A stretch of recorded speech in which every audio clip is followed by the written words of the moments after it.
Bueno, hoy vamos a hablar sobre el síndrome coledociano y las diferentes causas de síndrome coledociano. Así que iniciaremos hablando y diciendo de que síndrome coledociano es el conjunto de síntomas y signos que aparecen como consecuencia de la obstrucción de la vía biliar extrahepática, ya sea por causas benignas o malignas.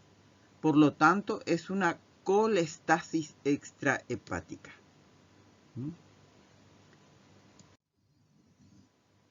Las causas dividimos entonces en causas benignas y malignas y están en orden decreciente de acuerdo a su frecuencia. O sea, entre las benignas, las causas más frecuentes son las litiasis, y así entre las malignas, el cáncer de cabeza de páncreas.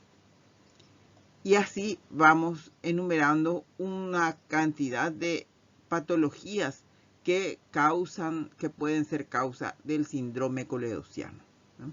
Entonces recuerden de que las causas de un síndrome coledociano pueden ser benignas o malignas. Y entre las más frecuentes son las de causas benignas, la litiasis, y de causas malignas, el CA de cabeza de páncreas. Y después nombraremos como benignas también la estenosis de la vía biliar, colangitis esclerosante primaria, tumores benignos, quistes del colédoco, disfunción del esfínter de Oddi, quiste hidatídico abierto a la vía biliar, acá en nuestro país sigue siendo muy poco frecuente.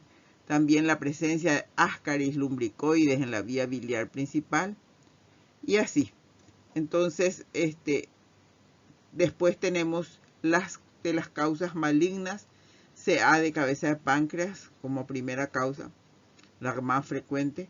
Luego está el cáncer de ampolla de Vater, cáncer de la vía biliar principal, de los hepáticos, el cáncer de vesícula y la compresión externa en cáncer por ganglios o linfomas. Causas de síndrome coledociano, entonces, por orden de frecuencia dijimos las litiasis, ¿verdad? Entonces, vamos a poner acá litiasis en primer lugar, que es una causa benigna. En segundo lugar, una causa maligna, que es el cáncer de cabeza de páncreas. Y en tercer lugar, el cáncer de vías biliares, ¿verdad? Y en cuarto lugar, las pancreatitis crónicas. Bueno, y acá solo para graficar las causas, las causas probables de un síndrome coledociano, ¿verdad? Las más frecuentes, que son las litiasis de la vesícula que migran hacia el colédoco, ¿verdad? Generalmente los microcálculos son que son de menor calibre que el calibre del cístico, entonces pasan fácilmente al colédoco y, bueno, obstruyen momentánea o permanentemente el conducto colédoco, por lo tanto se producen los síntomas y signos característicos del síndrome coledociano, que son la ictericia, coluria y acolia, ¿verdad? Que si se mantiene por un tiempito, ya saben, como todo conducto que está obstruido por la estasis, hacen que los gérmenes banales que normalmente no producen ningún problema, ninguna patología, resulta que aumentan su virulencia y entonces se producen las infecciones. Y la infección de la vía biliar principal se conoce como colangitis, ¿verdad? Y su manifestación clínica, que es un signo patognomónico que se presenta en el síndrome coledociano y es patognomónico de colangitis, es la fiebre con escalofríos, la fiebre palúdica. Se llama también porque el paludismo es una enfermedad clínica que realmente produce ese tipo de fiebre con escalofríos, con chucho, con castañeo de dientes. Y entonces se le llama fiebre palúdica también. Entonces la colangitis, ¿verdad?, se manifiesta por fiebre con escalofríos y es la llamada fiebre palúdica, o sea que fiebre bilioséptica de Chopard, así se le conoce, fiebre bilioséptica de Chopard.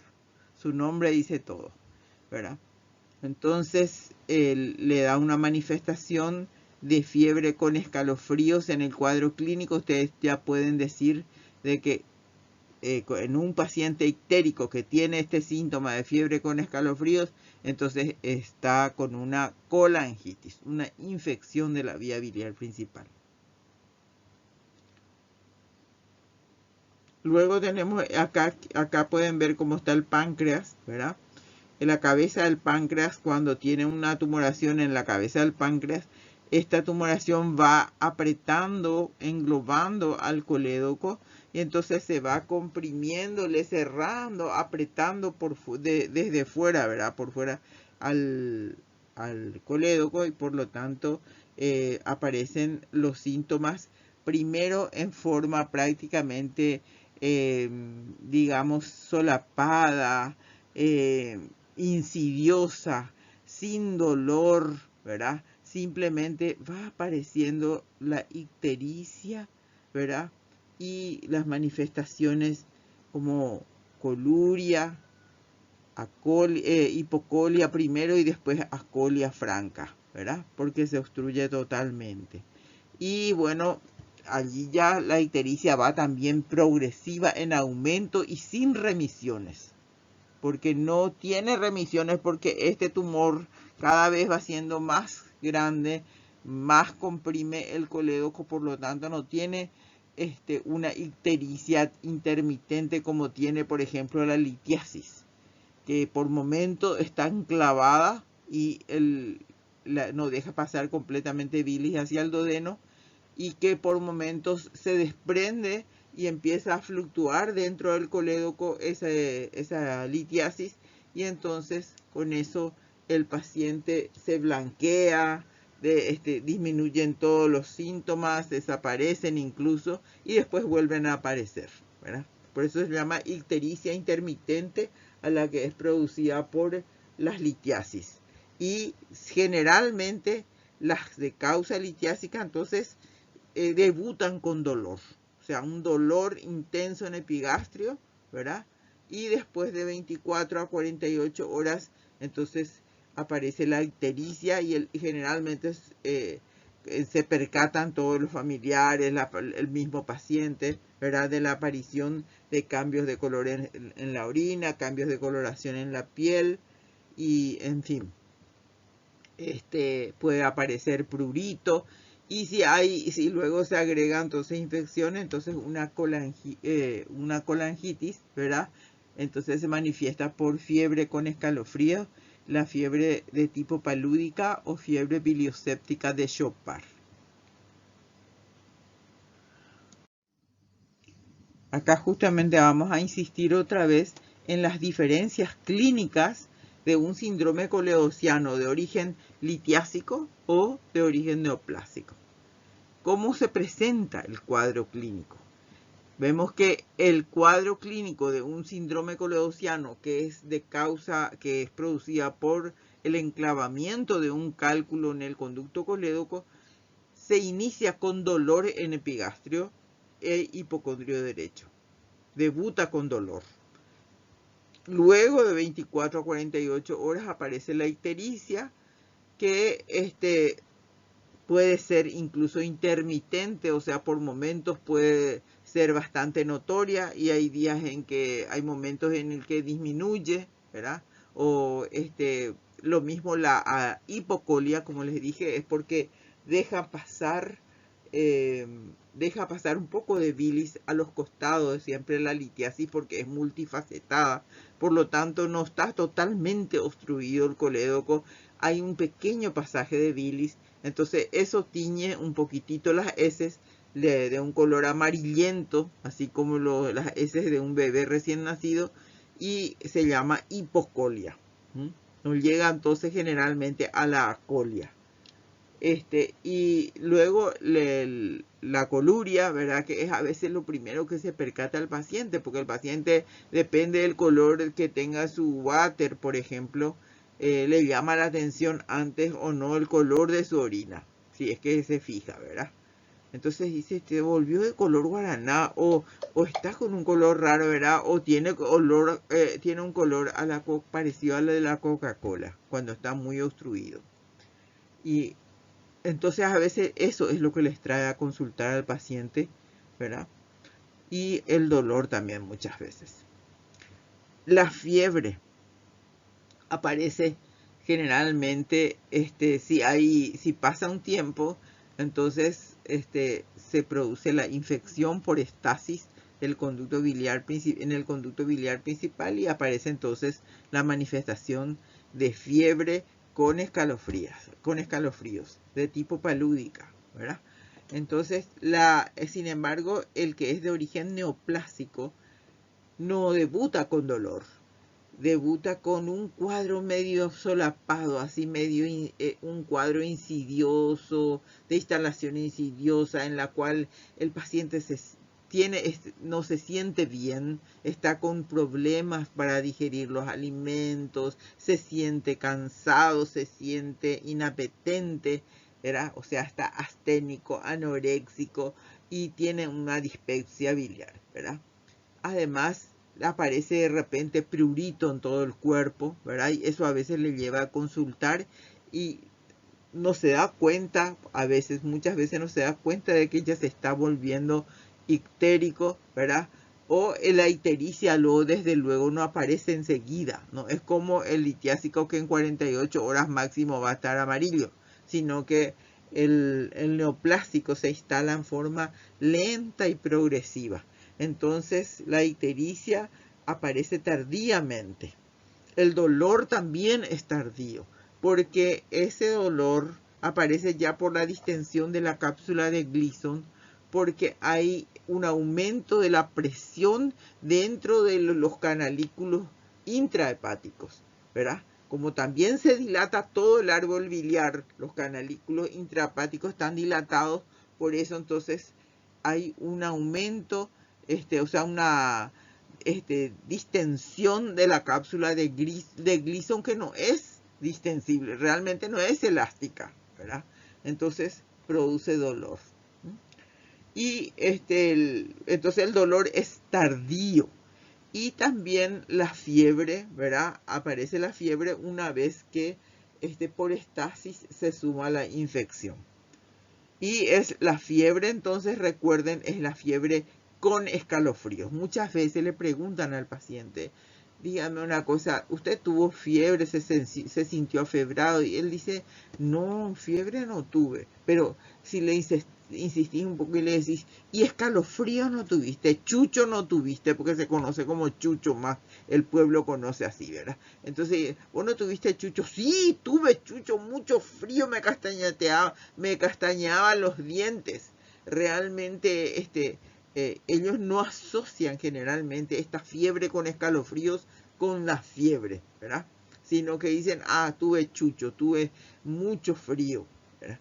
Entonces, esa fiebre con escalofríos de tipo palúdica, que es conocida como fiebre bilioséptica de Chopard, ese tipo de fiebre es patognomónico de colangitis. O sea, colangitis es la infección de la vía biliar principal. Entonces, la infección de la vía biliar principal se manifiesta por fiebre con escalofríos, que se llama fiebre bilioséptica de Chopard. Acá una triada característica del síndrome coledossiano, ictericia que primero se evidencia generalmente en la esclerótica, ¿verdad? A veces cuando todavía está empezando recién la ictericia, nosotros si tenemos buena luz nos puede llamar la atención la coloración amarillenta de las escleróticas, ¿verdad? Ahí vamos a buscar en caso de que decimos, este paciente está medio amarillito. Entonces, ¿cómo hacemos semiológicamente para comprobar si las escleróticas están teñidas realmente de amarillo? Entonces le hacemos mirar hacia arriba al paciente y con el dedo pulgar bajamos bajamos ¿cómo se llama? Los párpados inferiores, ¿verdad? Entonces bajamos un poco con los párpados inferiores y Le hacemos mirar hacia arriba al paciente para exponer bien sus escleróticas. Y la acolia o hipocolia, ¿verdad? Acolia e hipocolia. La hipocolia es más frecuente cuando las causas son de origen litiásico y cuando la causa es maligna, entonces la acolia. La coluria. Coluria es característico. El paciente te refiere muy bien que tiene un color guaraná, o sea, la comparación. Si le decís tiene color guaraná o Coca-Cola, sí, más parecido al guaraná, o te va a decir más parecido a la Coca-Cola. Eso también depende del grado de obstrucción, ¿verdad? Bueno, y puede aparecer entonces además prurito y fiebre, ¿verdad? La mayor parte de las litiasis coledocianas son secundarias a la migración a través del conducto cístico, la litiasis en la vesícula, ¿verdad? Y que luego migran hacia el colédoco, ¿verdad? Entonces la mayor parte de las litiasis coledocianas son secundarias a la migración a través del conducto cístico de cálculos originados en la vesícula biliar. Existe la posibilidad también de que se formen acá en el conducto, o sea, en el colédoco. Entonces existe la posibilidad de formación de cálculos en la vía biliar principal por estasis e infección biliar, por obstrucción inflamatoria o cicatricial de la papila, lo que dijimos hace rato, papilitis u esclerosis de la papila. Se va engrosando la papila. Esto debido al pasaje continuo de cálculos que van como arañando esta papila y engrosando. Y este engrosamiento de la papila es lo que se conoce como esclerosis de la papila.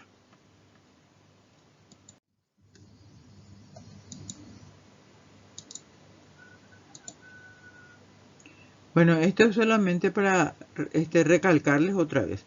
Los cálculos menores de 3 milímetros pueden pasar al duodeno sin producir síntomas.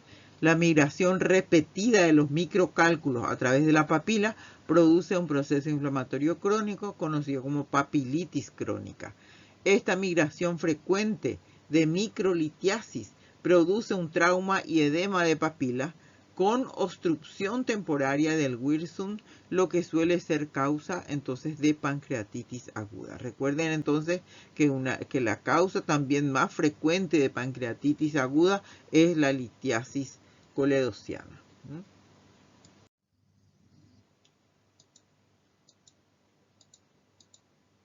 Bueno, también quiero recordarles que los cálculos que son mayores pero que no pueden pasar al duodeno, pueden quedarse fluctuando sin producir obstrucción o pueden impactarse en algún momento en la porción terminal del colédoco dando un síndrome coledociano.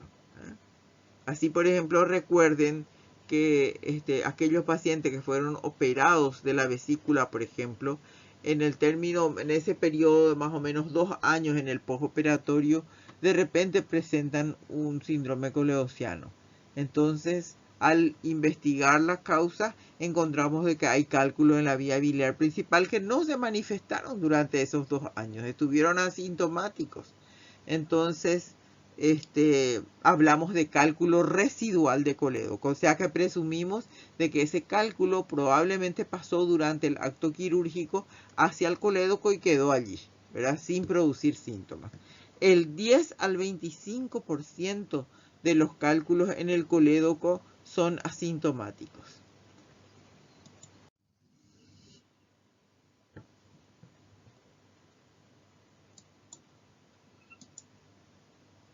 Bueno, el cuadro clínico entonces de la coledocolitiasis es primero dolor de tipo cólico en epigastrio e hipocondrio derecho, acompañado de náuseas y vómitos.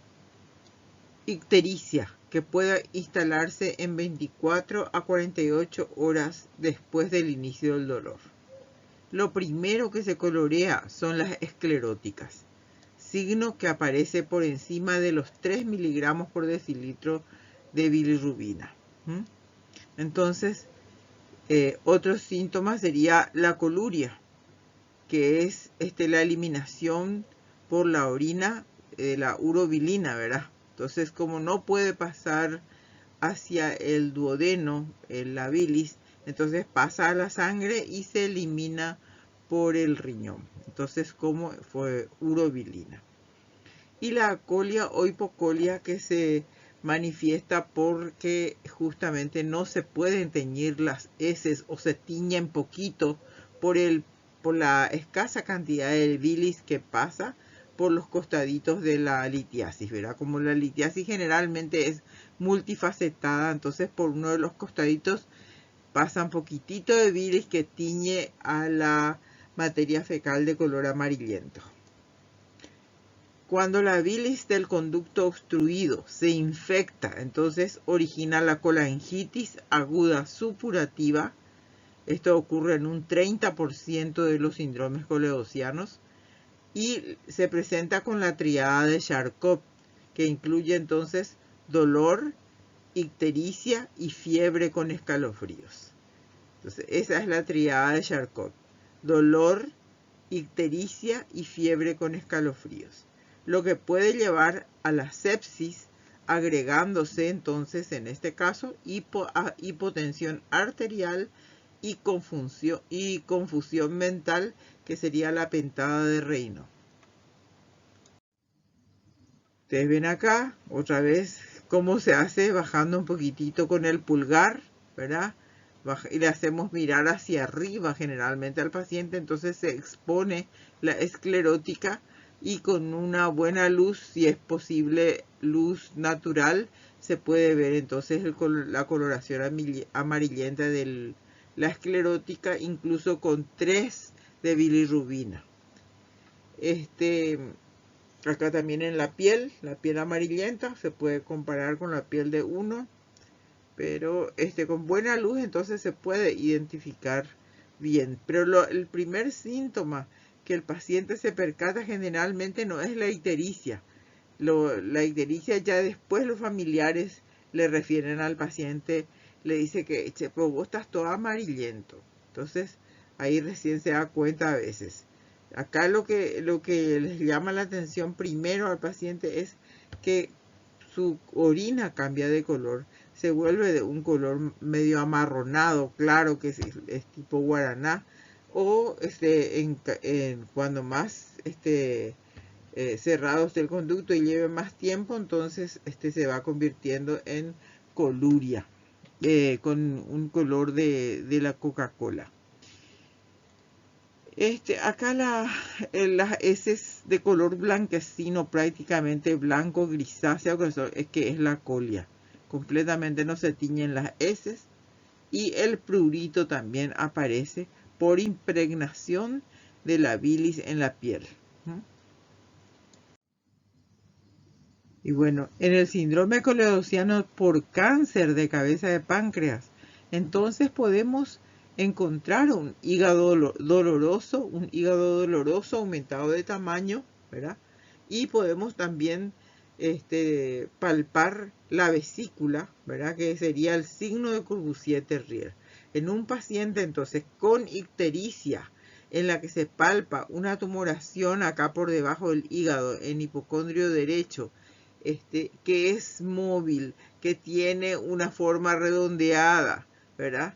Y que generalmente no es dolorosa y el paciente está ictérico, entonces nos damos cuenta de que es la vesícula la que estamos palpando, es el signo de Courvoisier-Terrier que se ve entonces, en el que se encuentra generalmente cuando hay un cáncer de cabeza de páncreas, ¿verdad?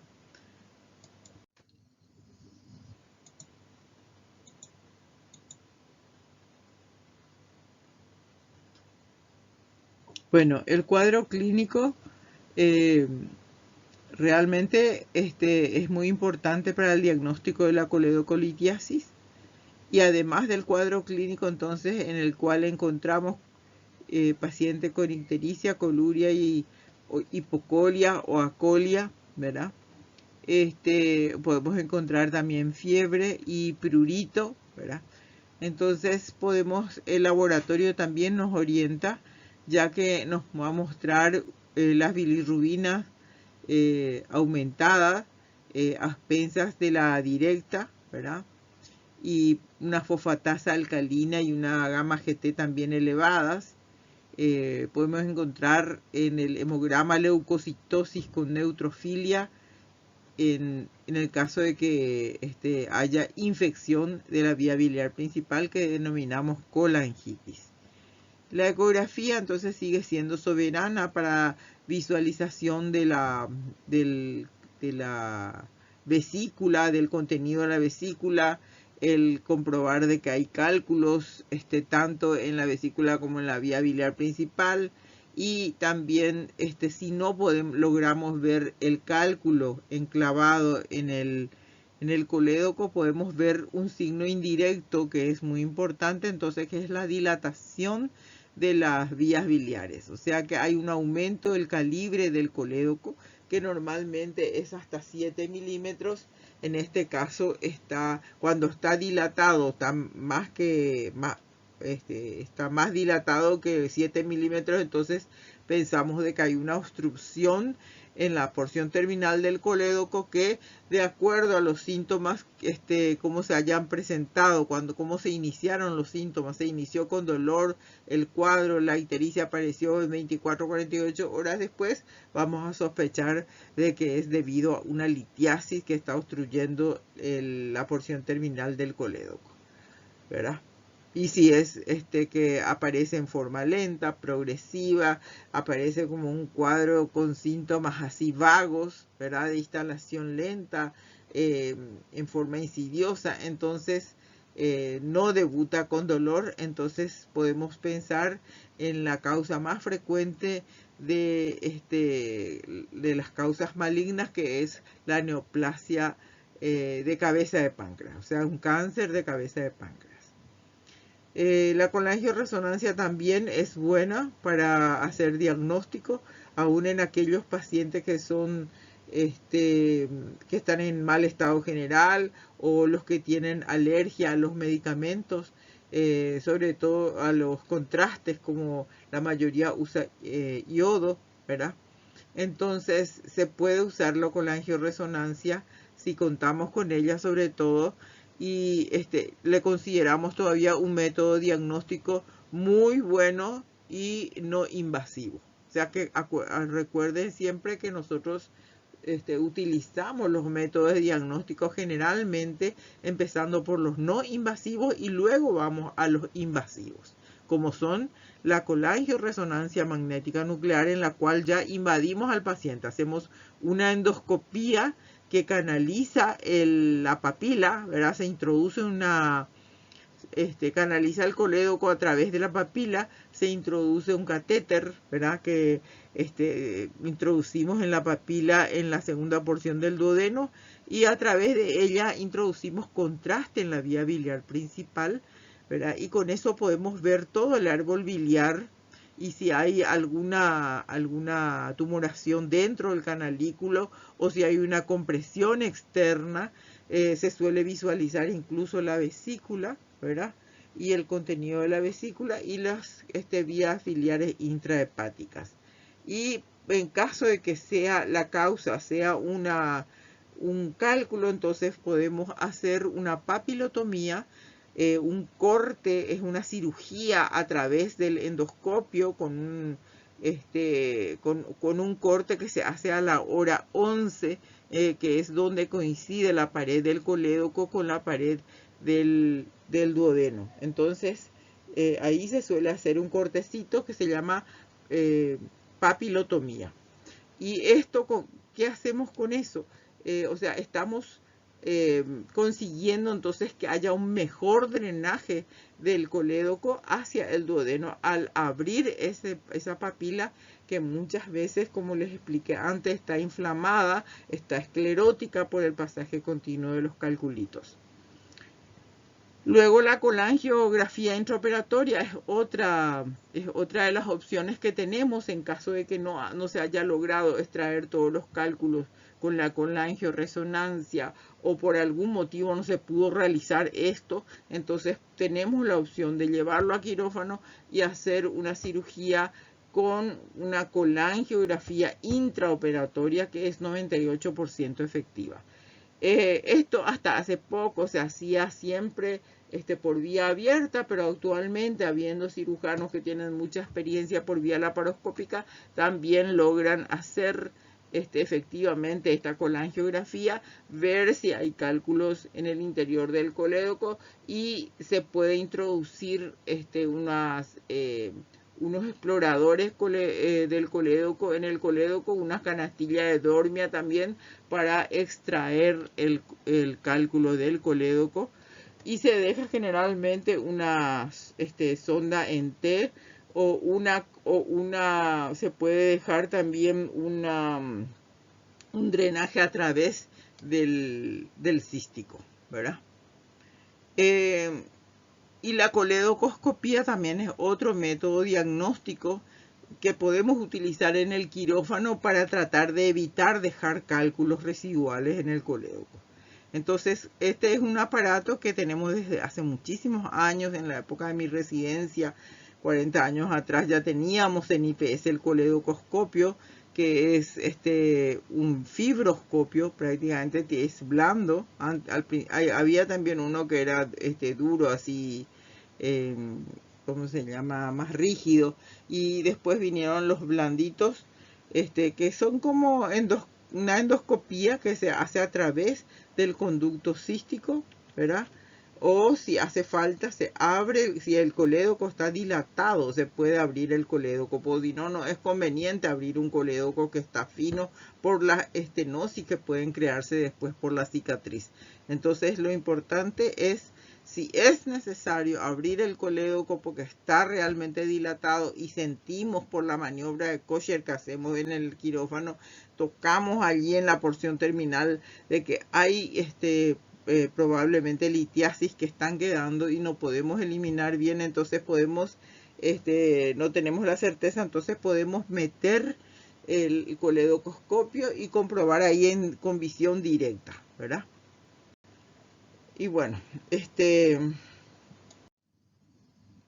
el diagnóstico por imágenes, también hay que recordar que hoy en día tenemos la ecografía endoscópica, ¿verdad? Una ecografía endoscópica permite diferenciar si la vía está dilatada. Acá ustedes ven el colédoco, ¿verdad? El colédoco. Y podemos ver que incluso en el colédoco acá se ve un cálculo, ¿verdad? Un cálculo que tiene sombra sónica posterior, ¿eh? Entonces sabemos que es una litiasis, no es una burbuja simplemente.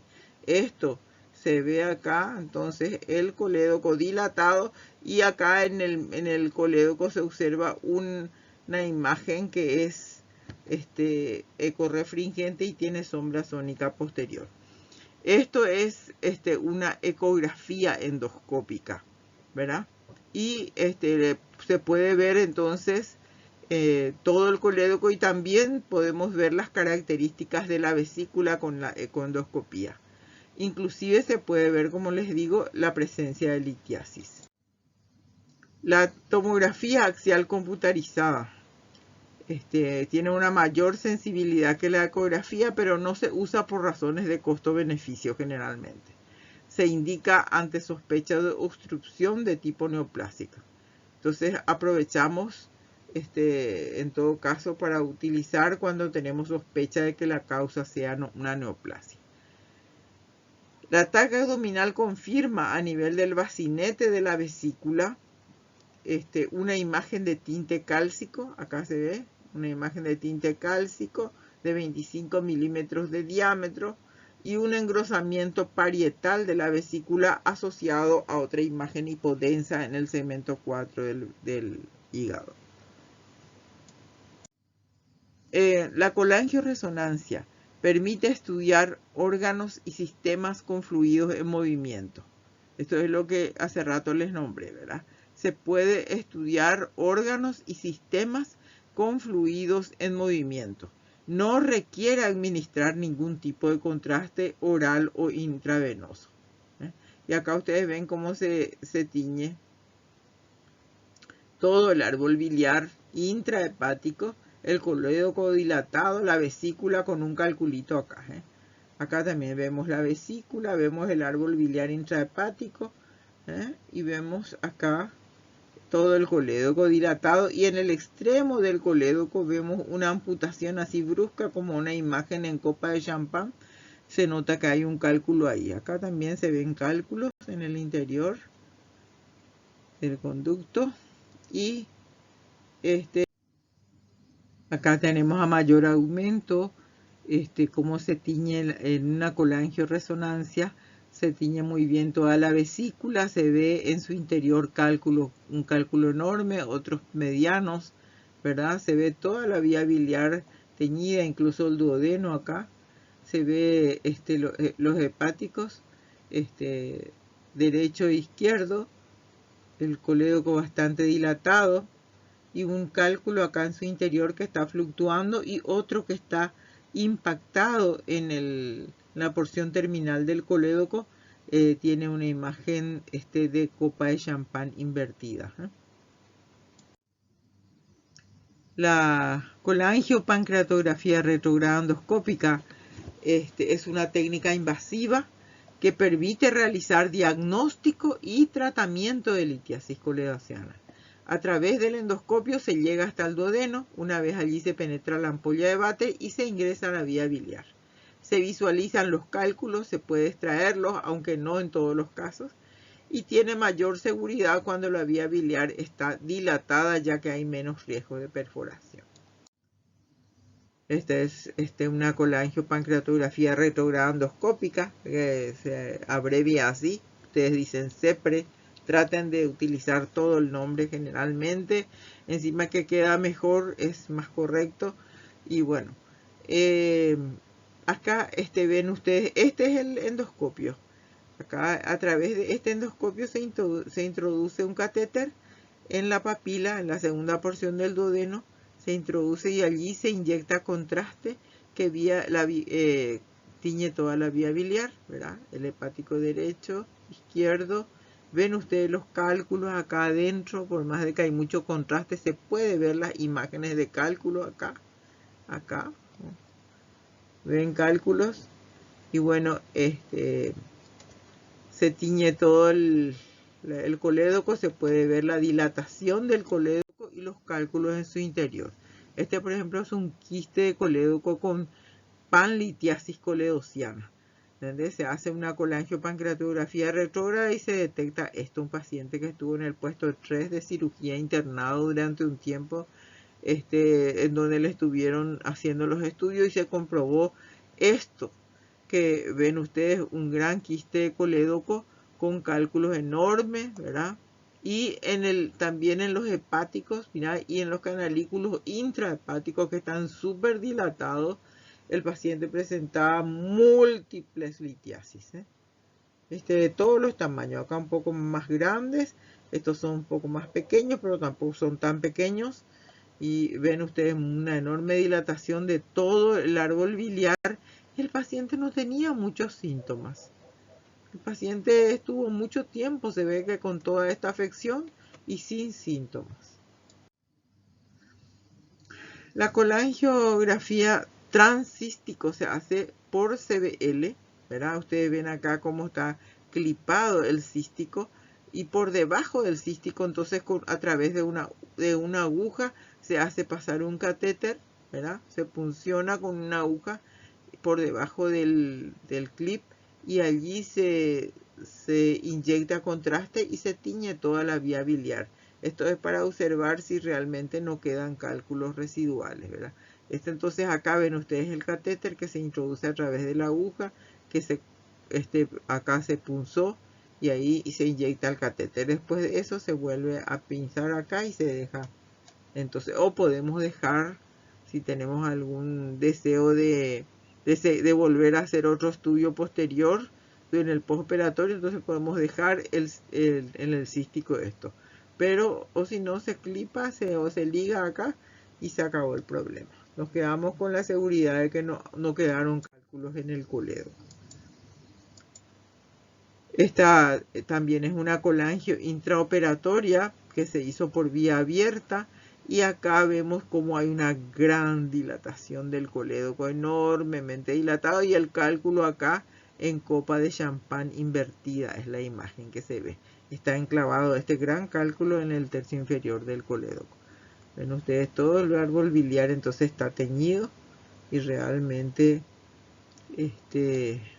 está dilatado el árbol biliar y el cálculo está bien visible allí.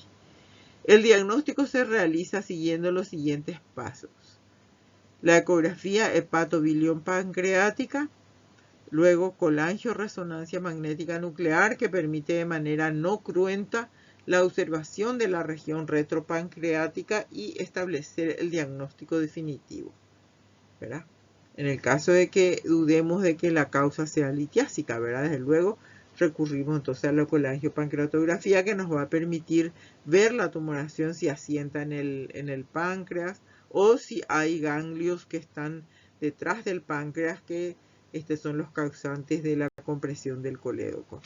Y así establecemos entonces el diagnóstico definitivo. La colangiopancreatografía retrograda endoscópica, finalmente, entonces, que ya es más invasiva, o cirugía.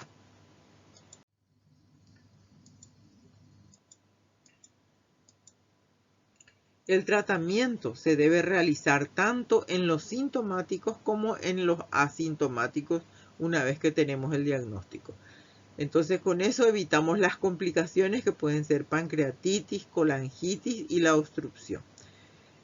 El tratamiento sería colangiografía retrógrada endoscópica con papilotomía, como les expliqué, extracción quirúrgica por coledocotomía en cirugía abierta también se puede hacer, o extracción quirúrgica por videocirugía a través del cístico o coledocotomía. Todo eso ya hablamos. Acá vemos entonces la colangiopancreatografía retrógrada endoscópica con papilotomía, ¿verdad? Acá se veía cálculos múltiples, ¿verdad? Se ve acá bastante engrosado el colédoco, dilatado.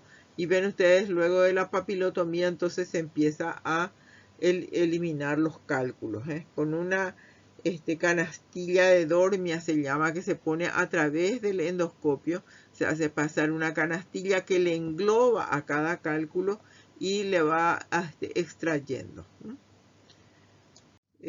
Acá ven ustedes, ahí está la papilotomía, que es un corte, un cálculo bastante grande, ¿verdad? Ahí, perfecto, y se le va estirando y sacando a través de este cortecito que se llama papilotomía, ¿verdad? En donde se agranda entonces el drenaje del colédoco, ¿verdad? Y realmente favorece la extracción de los cálculos.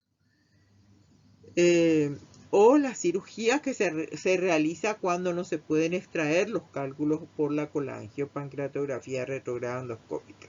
Si el paciente presenta litiasis vesicular y coledociana, se puede realizar colecistectomía más colangiografía intraoperatoria transcístico más coledocotomía con extracción de cálculos y tubo de Kerr.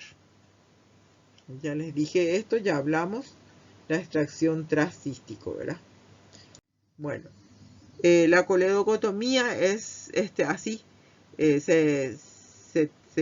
Una vez que se visualiza el colédoco, se le pone 2 reper, ¿verdad? En forma transversal, así, de tal modo a que facilite la apertura del colédoco. Se aspira, ¿verdad? Y allí se introduce estas pinzas que son para explorar el colédoco, y a través de esto se puede retirar los cálculos que están en la vía biliar. Coledocotomía más exploración y lavado con suero fisiológico se suele hacer. O sea, se le pone esta sonda y se introduce hacia arriba y hacia abajo suero para movilizar cálculos que estén enclavados ahí en cualquier parte de la vía biliar y que caigan, ¿verdad?, hacia abajo. Si podemos, extraemos con esto, con estos exploradores, ¿verdad? O a veces se hacen pasar allí a través de hacia el duodeno, ¿verdad?, si no son muy grandes. A través de la papilotomía, por supuesto. Una vez que se realizó la papilotomía, acá también ustedes ven, ¿verdad? Por coledocotomía y coledocoscopía incluso, ¿verdad? Que se puede hacer por vía endoscópica también, por vía laparoscópica también. Entonces acá se podría inyectar, acá se liga y se inyecta por debajo en el cístico el contraste a través de un catéter que se introduce a través de una aguja y ahí se tiñe, y si encontramos que hay cálculo se puede abrir el colédoco si está dilatado, o si no, no se recomienda.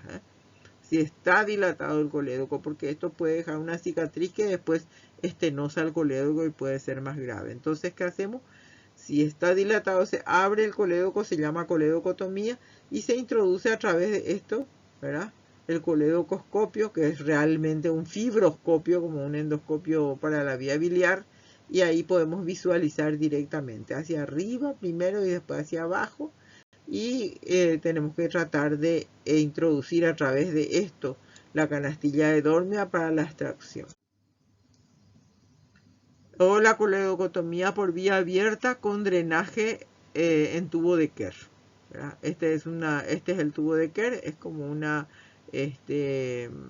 ¿cómo se llama? Es un tubo siliconado, ¿verdad? Que tiene una forma de T en el extremo.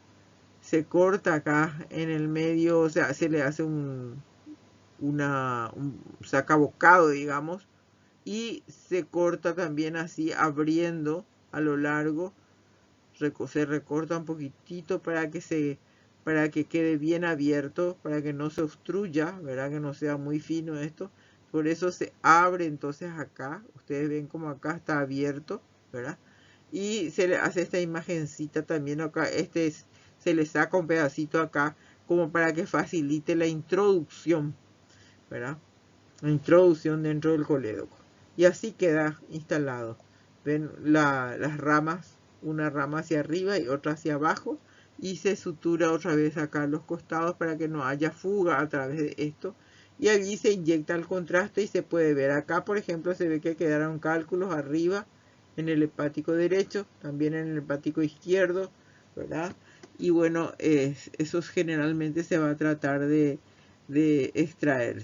Probablemente va a ir cayendo después también, o si no se introduce, ¿verdad? Una canastilla entonces con la cual se extrae. Según el tamaño, la cantidad y la ubicación de las litiasis, se pueden intentar otras formas de extracción de la litiasis. Puede hacerse la extracción transcístico a través de una canastilla, extracción por coledocotomía vía laparoscópica o abierta, y la papilotomía a través de una duodenotomía también se puede hacer si el cálculo está enclavado en la ampolla de váter. Poner que todo no se pudo extraer, es un cálculo muy grande y no se puede extraer, o hay riesgo ya para cortar más la papila. Entonces se tiene que hacer la papilotomía abierta. O sea, se hace con una duodenotomía prácticamente. Se abre el duodeno y allí se hace la papilotomía a la vista, teniendo la papila a la vista en la mano, y ahí se hace una papilotomía un poco más amplia y se aborta el cálculo que está enclavado. La derivación interna biliodigestiva. Se debe realizar esta derivación interna cuando el colédoco está muy dilatado e hipotónico, porque ya no va a recuperar esos colédocos que estaban muy dilatados, mayores a 2 centímetros, o sea 20 milímetros. Eso ya generalmente, una vez que pasa la obstrucción, recupera un poquito el tonismo. Generalmente con el tiempo va quedando normal, ¿verdad? El colédoco, pero cuando está muy dilatado, como en los casos en que están mayores a 2 centímetros, queda un colédoco hipotónico que, si no se hace una derivación, ya sea al duodeno o al yeyuno, como se hace acá en el gráfico, ¿verdad? Se secciona el yeyuno acá, se deja esto para volver a unir acá con el yeyuno y este extremo inferior se lleva a la vía biliar que se seccionó y al ¿cómo se llama? Se le deja conectado acá, se cierra el extremo del yeyuno que se llevó, ¿verdad? Se cierra este extremo y se conecta acá lateralmente. ¿Cómo se hace esto? Acá, este está cerrado, este extremo, y acá se le hace una apertura que sea del igual tamaño que el calibre de este colédoco. Entonces ahí se abre y se vuelve a suturar, entonces se drena esta vía biliar que estaba hipotónica, se drena al yeyuno, ¿verdad? Y el yeyuno se vuelve a unir con el yeyuno acá, se vuelve a anastomosar, y esto es lo que se llama I de Rux, la I de Yolanda, ¿verdad? I de Rux. Por eso se llama derivación colédoco-yeyunostomía en I de Rux. Y esta es la que se hace a duodeno directamente de la vía biliar dilatada, se le abre un orificio, ahí se le corta transversalmente, y acá también en el duodeno, y esta es muy fácil de realizar porque están luego pegaditos uno con otro, y por supuesto entonces acá se abre se hace la misma apertura y se hace la sutura de los bordes acá, directamente al duodeno, ¿verdad? Se hace la derivación al duodeno, pero esto tiene la dificultad de que no se puede hacer en personas jóvenes que tienen una expectativa de vida larga. ¿Por qué? Porque esto con el tiempo puede ser como está, va a producir reflujo de bilis hacia el estómago. Puede producir entonces una gastritis, por esa continua irritación de la bilis que no es para que esté en el estómago, para que esté en contacto con el estómago, ¿verdad? No es. Entonces, puede dar una gastritis atrófica que luego puede producir cáncer, ¿verdad? Entonces, uno se hace en pacientes que tienen una expectativa de vida larga. Se hace entonces, es preferible hacer la yeyunostomía. El síndrome de Mirici es una complicación rara de la colecistolitiasis de larga data, caracterizada por el estrechamiento del conducto hepático común causado por compresión mecánica, inflamación o por ambas, debidas a un cálculo que está impactado en el conducto cístico o en la bolsa de Hartmann de la vesícula. Con el advenimiento de la colangiopancreatografía endoscópica retrógrada, la clasificación del síndrome de Mirice se redujo a dos tipos básicos. Bueno, entonces actualmente se trata de simplificar, ¿verdad? Y la explicación de lo que es un síndrome de Mirici, y quedaron descritos solamente dos tipos de síndrome de Mirici. Uno que está limitado a la compresión externa del conducto hepático común por un cálculo que está impactado en el conducto cístico, ¿verdad? Está impactado en el conducto cístico o en la bolsa de Hartmann, una bolsa que se forma acá en el bacinete de la vesícula y está prácticamente comprimiendo el colédoco por este gran cálculo que está impactado acá en el cístico o en el bacinete de la vesícula. Y el tipo 2, en el cual ya se abre una fístula, ¿verdad? A través de la cual en esta pared que está comprimiendo el cálculo hay isquemia, luego eso lleva a la necrosis, a la perforación y la fístula, que en este caso es de la vesícula al colédoco directamente, ¿verdad? Por la inflamación y la erosión del cálculo impactado. Entonces, ¿qué pasa acá? Se produce un pasaje al colédoco de un gran cálculo, ¿verdad? Que va prácticamente cerrando toda la luz del colédoco y ya no tiene una pared que separa cálculo del O sea, la pared de la vesícula desaparece prácticamente y se queda la fístula. Entonces, acá vamos a ver en una colangio, colangiopancreatografía retrograda endoscópica, vemos un enorme cálculo acá, ¿verdad? Y vemos que la pared está comprimiendo por fuera el colédoco, ¿verdad? Está comprimiendo, da un síndrome coledociano. Pero al hacer la colangiopancreatografía encontramos acá un enorme cálculo que está apretando la pared del colédoco, ¿verdad? El contraste evidentemente se pone a presión, por lo tanto pasa también hacia arriba acá, pero esto sin el contraste que está enviándose a presión prácticamente está cerrando la luz también, ¿verdad? Por compresión. Y en este caso, sin embargo, vemos ya que no hay pared acá. Ya no queda la pared, ya el cálculo está pasando al colédoco, está ocupando ya la luz del colédoco, ¿verdad? Ya no hay una pared que separa la vesícula del colédoco. Bueno, entonces el síndrome de Mirici 1, que es solo compresión, ¿verdad? De compresión externa, y el síndrome de Mirici 2, que en la cual ya hay una fístula a través de la cual pasa el cálculo al colédoco. Acá vemos entonces también el síndrome de Mirici, ¿verdad? El síndrome de Mirici en donde se ve una un gran cálculo, ¿verdad? En la vesícula, y acá prácticamente una fístula, ¿verdad? Donde el cálculo está penetrando ya dentro del colédoco. Sería un síndrome de Mirici 2.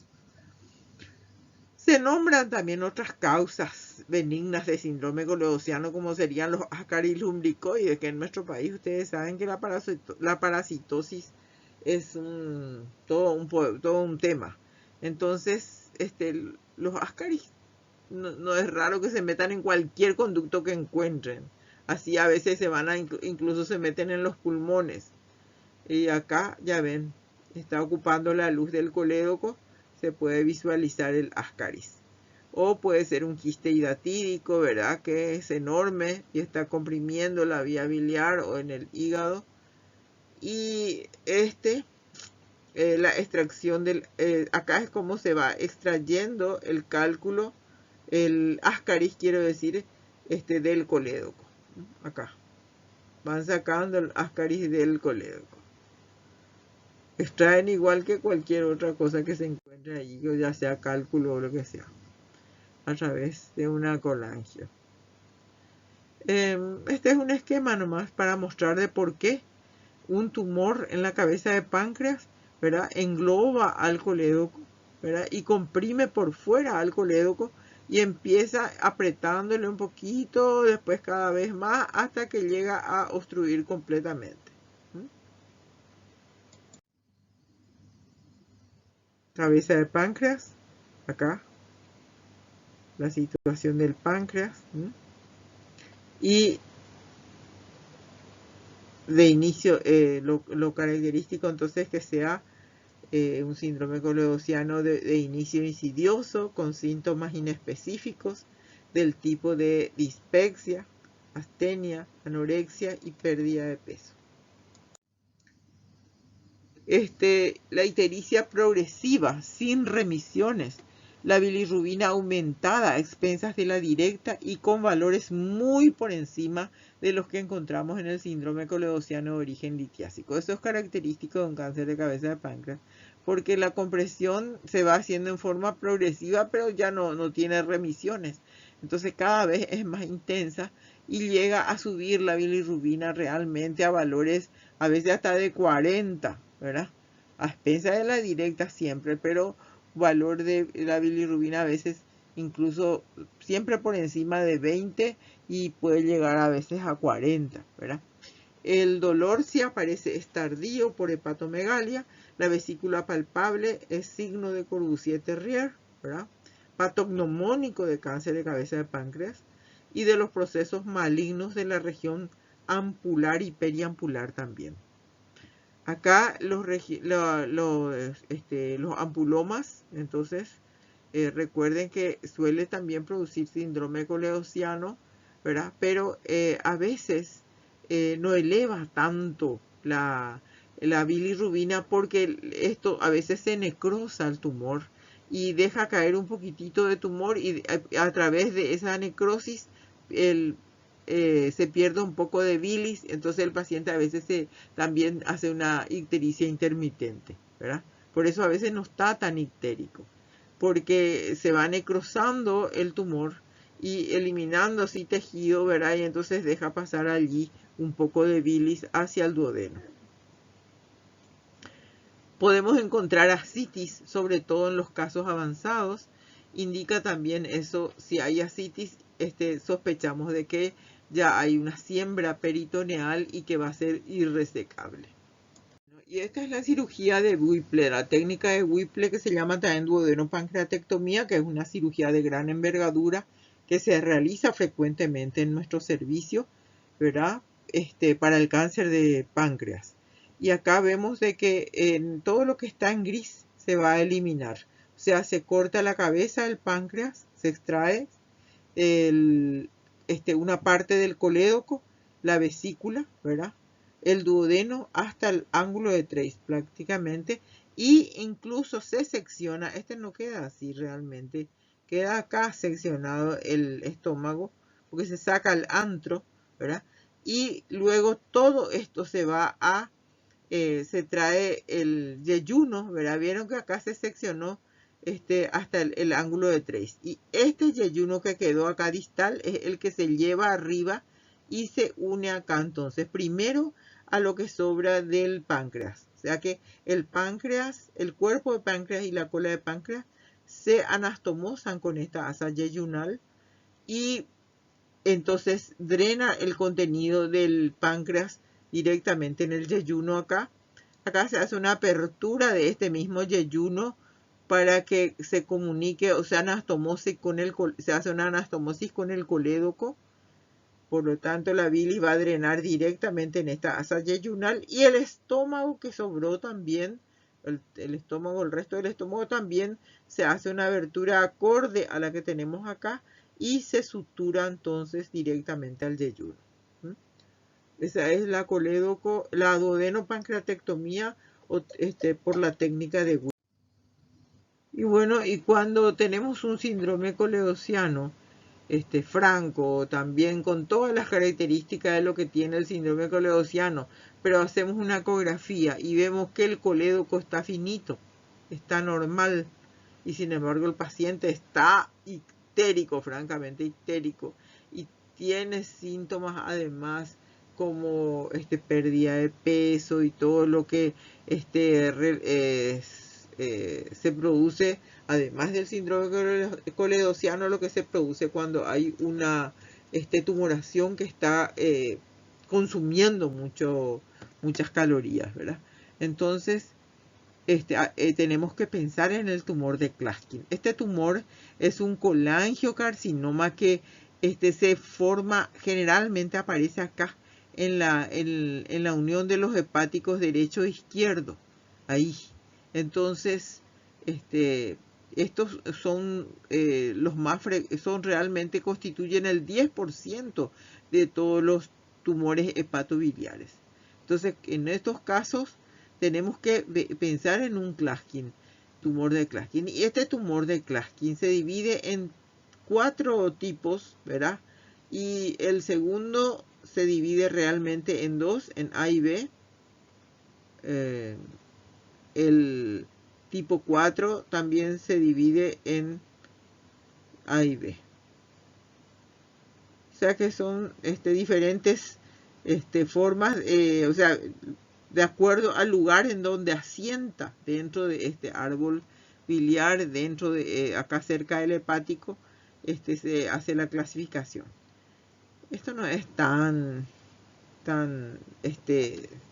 necesario que ustedes aprendan luego el lujo de detalle, solo que tienen que pensar en un tumor de Klatskin también como causa de un síndrome coleociano y que constituye el 10% de todos los tumores hepatobiliares. Y acá entonces el tipo 1 sería el que aparece acá por debajo de la confluencia, tipo 1. El tipo 2, el tumor alcanza la confluencia, o sea, acá hay un poquitito hepático común que está libre. Sin embargo, en este ya está prácticamente llega hasta donde confluyen el hepático derecho e izquierdo. El tipo 3, los tumores de oclusión del conducto hepático común, ya está prácticamente ocluido el hepático común y el lado derecho o el lado izquierdo, o este, está del lado izquierdo o el lado derecho ya obstruye, ¿verdad? Entonces, ese es el tipo 3 y el tipo 4 sería los que son multicéntricos, o sea que implican, están afectando a la confluencia y tanto a la derecha o izquierda del conducto hepático izquierdo también, ¿ves? En diferentes lugares, se llama multicéntrico. Bueno, es de tratamiento difícil por su localización. Tumor de Klatskin de 3A, dice. Abdomen preoperatorio y abdomen postoperatorio. Preoperatorio y postoperatorio. Hepatectomía derecha ampliada al caudado. Difícil de ver esto para que entiendan, pero acá muestra la pieza quirúrgica resecada. Entonces, esta es una cirugía también difícil. Es ya muy de para los cirujanos.